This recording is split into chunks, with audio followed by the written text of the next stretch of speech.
What's going on, everyone? In this video I'm going to be showing you about the elevator or the lift safety dogs.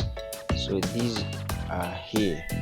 So what you do, this is how it looks like. It's black in color. Yep, you can see that. So over there it is marked with the elevator number, and it has jaws. So these are moving jaws. They have threads on them. They are connected to the speed governor. So this is where they are inserted. I don't think you can see this clearly, but this is the cabin safety platform.